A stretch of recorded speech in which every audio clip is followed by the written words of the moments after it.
Have you read a story in the Draoithe Saga and come away with a classic case of immersion after effect?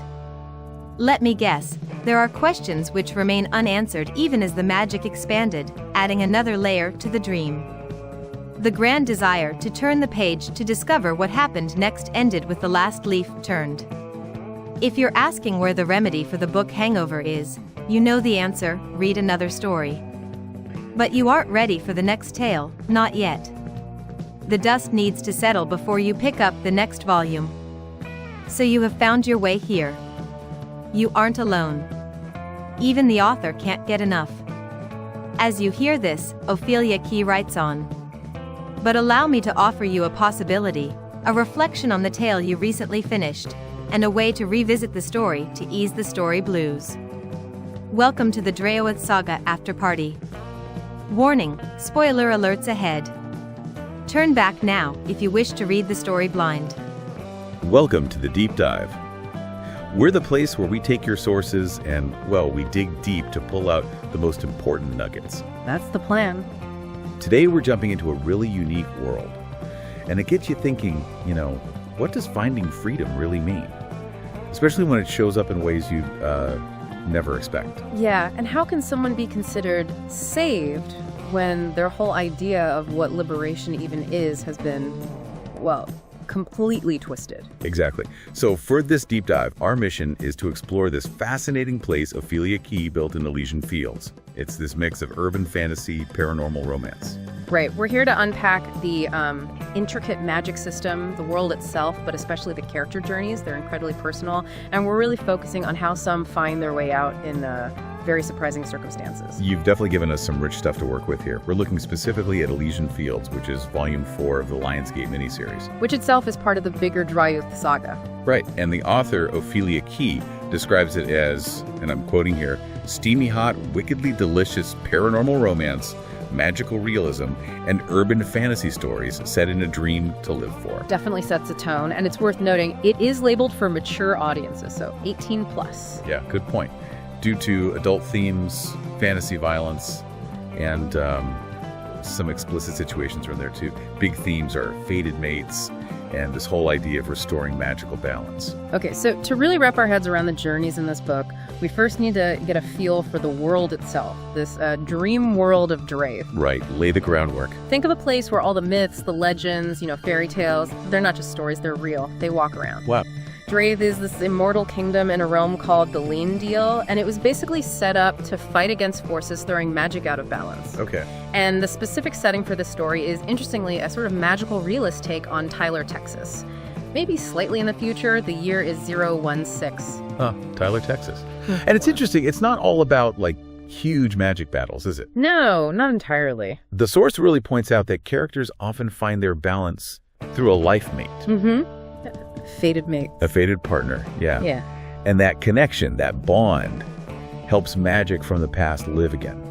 It feels like these really personal relationships are almost key to the whole magical ecosystem. That's a great way to put it. And this dream idea the author uses, it's not just background. It's meant to be immersive, you could almost step into it. It feels tangible. Yeah, you get that sense reading it. Absolutely. And understanding that foundation is crucial for getting into the experiences of two characters in particular, Edward Toussaint and Jacques Renaud. Okay. These two are Gryphon shifters, or they become Gryphon shifters. They were actually abducted from France and they were just 14. 14, wow. Yeah, forced into this illegal sex slave trade, subjected to these horrific sponsor sessions, which were basically meant to pay for some kind of twisted education. That is incredibly dark. Yeah. Especially, you hear paranormal romance and maybe don't expect that level of darkness. It goes to some very dark places, and maybe the most shocking part, they were deliberately poisoned. Poisoned? To force their Gryphon shifter transformation 15 years early. So it happened around age 20 instead of naturally at 35. Okay, wait. Why would someone force that? What's the gain? Control, maybe? Power? The source doesn't explicitly state the captor's exact motive for forcing it early, beyond it being part of their general abuse and control. But the result was devastating. It made them full Gryphons, yes, but it left them, quote, tortured and frozen. just completely broken, possibly unable to ever fit into normal society again. God, that's brutal. So what was life like for them in captivity? Just an unrelenting nightmare. Constant beatings, degrading conditions like communal showers, these ritualized punishments, strength training, but barely enough food. Whoa. They learned English, but not for connection or anything good, purely to avoid more beatings, avoid isolation. Pain was normal. How do you even cope with that? They learned to compartmentalize. The source says pain became so constant that the absence of pain actually felt wrong, like death. That's a chilling psychological state to be in. It really is. And you see just how deep their despair went when you find out about their pact. The hacks. Yeah, this dark exit strategy they made. They agreed that if they couldn't find another way out within 60 days, they would take their own lives. Oh my God, a suicide pact. Just that level of hopelessness is hard to fathom. It tells you everything about what they endured. But thankfully, a way out did come, though maybe not the way anyone would have predicted. Okay, so they were rescued. Yes, by a character named Leo. He's a bardog shifter, kind of a werewolf variant, and also a druid king. Very powerful figure. He rescued them from one of these horror houses run by the main antagonist, Peter Elliot. Peter Elliot. Okay, remember that name. Definitely. So they get rescued, taken to the infirmary at Draoithe, but they're so traumatized they can barely speak. Only to one nurse, Tatiana. So, physical freedom, but the mental scars are incredibly deep. Exactly. Luke Mendez, he's one of the leaders at Draoithe, he describes their situation perfectly. Alpha predators turned into submissive slaves. It's this huge psychological knot. How do you even begin to help someone like that? Well, Luke and others, they try. They get them into self-defense training staff practice with another character, Flame. They even start university courses. Trying to give them some structure, some normalcy. Yeah, and there's another key figure, Laszlo. He's the Ghost High King. He works specifically on their conditioning, trying to get them to use people's names, form emotional connections, trying to break that dehumanizing job mentality they were forced into. A huge uphill battle, imagine. Immense. And just as Edward and Jacques are sort of tentatively starting this recovery process, this other threat emerges, one that affects the whole magical balance of Draoithe. Okay, shifting gears a bit. Right. This brings in a new set of characters. Princess Delilah and Princess Rowena. They're gazelle shifters from a place called the Elysian Fields. Gazelle shifters, that's interesting. Elysian Fields. Yeah. Sounds idyllic.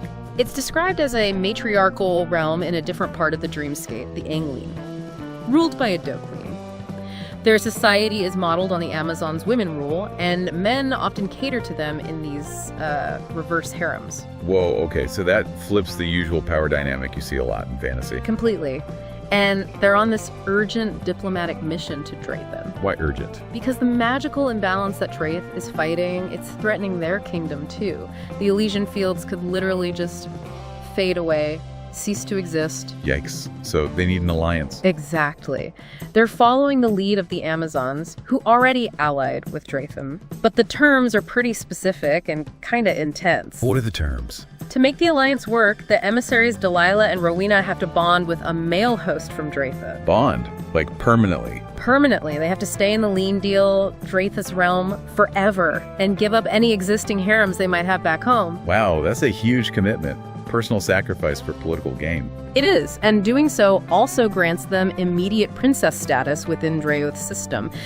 Their journey wasn't smooth either. Apparently, some resistance from white dragons. Dragons, okay. Yeah, but their queen Muriel apparently reminded the dragons about the potential messiness of fighting, quote, angry gazelles and ultralight magic. Ultralight magic? What's that? The source doesn't detail it exhaustively, but it seems to be a unique, powerful form of magic specific to the gazelles. Potent enough that even dragons paused. Okay, so powerful diplomats arrive with specific needs. How does this connect back to Edward and Jacques? Here's the crucial link. Delilah and Rowena aren't just looking for any host, they are specifically seeking light hosts. Light hosts, meaning? Well, Rowena is fascinated by what she calls light tracers, which seems to be their term for electricity. Yeah. And Delilah explicitly says she wants to break a predator. Break a predator, that sounds ominous. It does, initially. But what they're really drawn to is the power signature of the Gryphons. That light, that electrical magic inherent in them. It's something their realm needs and something they find compelling. Okay. So their interest is tied to the Gryphon's innate power, the very thing tied to their forced transformation. Precisely. And their first meetings are Interesting. Delilah sees Edward quiet, polite, almost passive because of his trauma, and finds him appealing.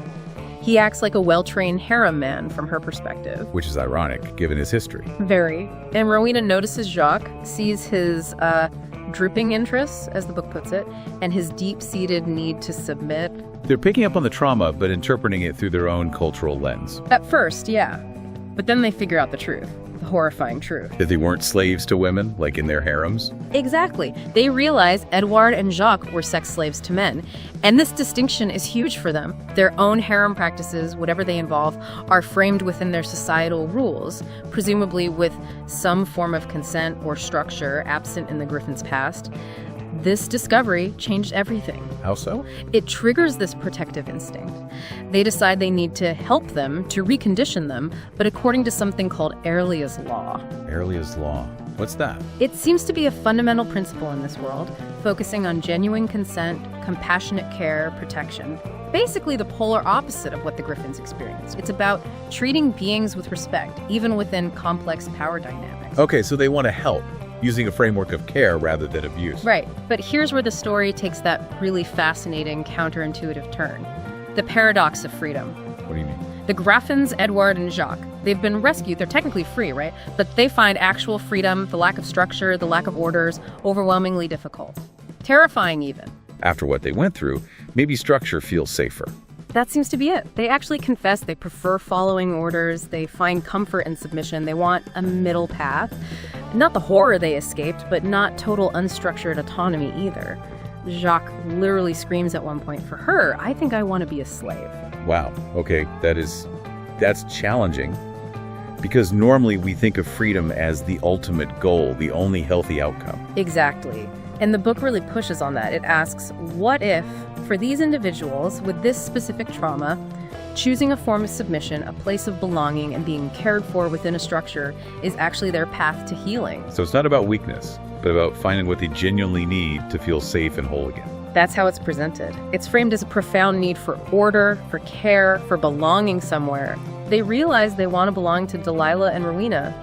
This leads to this concept the book calls mine to me. Mine to me. Explain that. It signifies this deep, chosen, mutual belonging. Edward and Jacques find purpose, peace, protection in choosing to submit to the Gazelle princesses. It's presented as transforming their past trauma, not by erasing it, but by finding a consensual, caring dynamic that meets their needs. So they choose this path. Yeah. It's not forced on them. Absolutely crucial distinction. They willingly consent. This leads to the actual bonding ceremony. They agree to be collared. Collared, like literally. Literally collared, yes.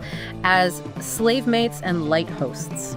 There are specific bracelets involved: silver for Edward, gold for Jacques. Old Norse incantations are used. Old Norse. Interesting detail. Yeah, adds to the ancient magic feel. Yeah. And there's this soul-merging process where the Gryphon's electrical power, their light, is sort of absorbed or channeled by the gazelles. It creates this incredibly deep, permanent bond. They become true life mates. So this chosen servitude, it actually helps them heal. That's the core idea here. It's transformative. It gives them purpose again. They receive consistent care, something they desperately lacked. And interestingly, they even get to continue their self-defense training. How does that work? I thought you said harem slaves couldn't typically handle weapons. But they're not traditional harem slaves. They are the chosen mates, the property, if you will, of these powerful princesses who are also warriors heading into dangerous situations. So their mistresses want them trained and capable of defense. It's another layer of this unique dynamic. So the submission actually enables a different kind of strength or agency for them. In a way, yes. And the book notes that their shame about their past starts to fade. They become, quote, better slaves, which sounds jarring, but in context, it means they become more whole, more integrated, more functional through this chosen relationship. They find their identity within it. It's a really complex portrayal of trauma recovery and identity. Definitely. And this very personal journey connects directly back to the larger conflict the fight Draoithe is waging. Right, the magical imbalance, Peter Elliott. Exactly. Remember Draoithe's role? It's a sanctuary.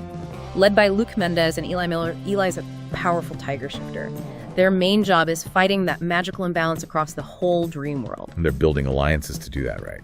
You mentioned the Amazons. Yes, crucial alliances. With the Amazons, Black Shadow Castle, which sounds like vampires or similar dark entities, another group called the Landamhan, possibly spider-related.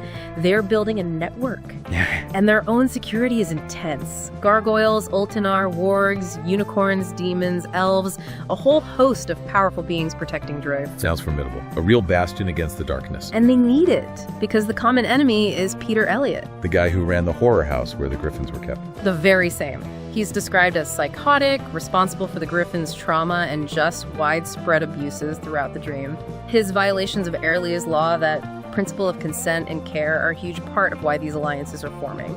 He's the big bad. Okay, so how do the Gryphons and Gazelles fit into fighting him directly? This is where Laszlo, the Ghost High King, comes back in. He takes the initiative to build a new outpost kingdom, specifically at a place called Lionsgate, which is located in Chicago. Chicago. So moving the fight closer to, presumably, Elliott's territory. That seems to be the idea.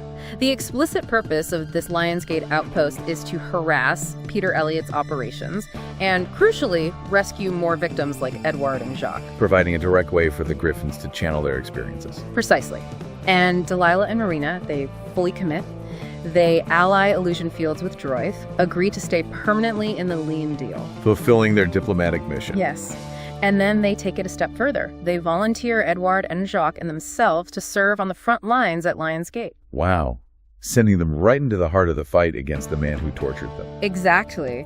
The thinking is that their unique experiences, their understanding of Elliott's methods and the trauma he inflicts will be invaluable in helping other victims. It's this idea of dual fealty, loyalty to Draoithe, and using their bond to fight the source of their pain. That's incredibly powerful, taking their deepest trauma and turning it into a weapon for good within this structure they've chosen. It really brings their arc full circle, in a way. Okay, so wrapping this up, our journey through Elysian Fields has been, well, definitely a deep dive. We've explored how these incredibly shattered individuals, Edward and Jacques, find a path to healing and purpose. And it's not through what we might consider traditional freedom, is it? It's through these unexpected chosen bonds. Right. They ultimately choose a form of submission to Delilah and Rowena, finding that to be their fulfilling way out, not just from captivity, but from the kind of chaos and terror that absolute unmanaged freedom represented for them, given their history. And I think the core takeaway here is just how complex these ideas of freedom and belonging can be. They're not always simple or straightforward. Yeah, for these characters, submitting to a chosen mistress, becoming mine to me, it provides stability, purpose, even love, it seems. It transforms their horrific past into something consensual, empowering for their future. It's a really potent exploration of how that deep personal connection, having a defined role, and feeling truly seen and cared for can reshape someone's sense of self and place. It definitely challenges assumptions about what liberation looks like. Absolutely. So it leaves us with a question for you listening. In a world that often holds up absolute autonomy as the ultimate goal, this deep dive makes you wonder, is true liberation always about being completely unbound? Or can it sometimes be found in the deepest, most intentional kinds of connection, in belonging, even if that involves something others might label submission? What do you think your ultimate Elysian field, your place of peace, purpose, and belonging really looks like? Something to think about. Don't forget to like, share, and subscribe. Thank you for your support.